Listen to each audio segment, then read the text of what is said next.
This is a short introduction to the Data Center Energy Management Package,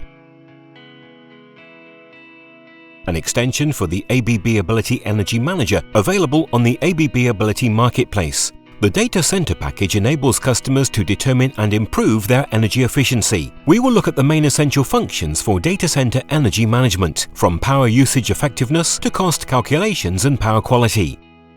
Let's start with the PUE monitor. This shows the power usage effectiveness value, the ratio of total facility power to IT equipment power.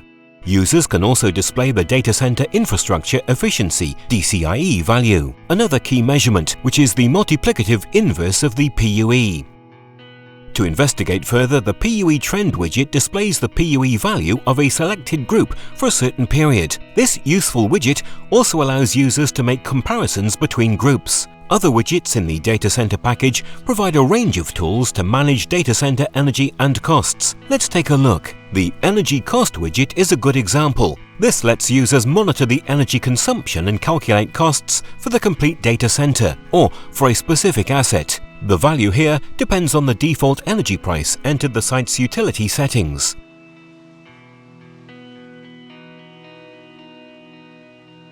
The Energy Monitoring widget displays the energy consumption and production for either the entire data center or for a selected group. You set whatever period you want to cover here. This is useful for making comparisons between different sites or between groups at the same data center. Group Peak Monitoring looks at the total active power absorbed by a selected group for a certain period. Customers can then compare these values against the contractual power limits in their utility settings.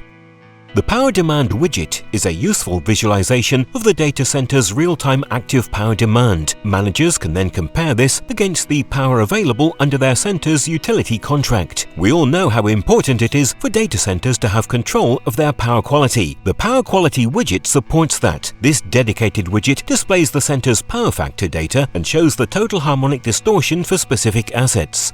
The Power Quality widget displays this as a percentage calculated for each phase for both voltage and current.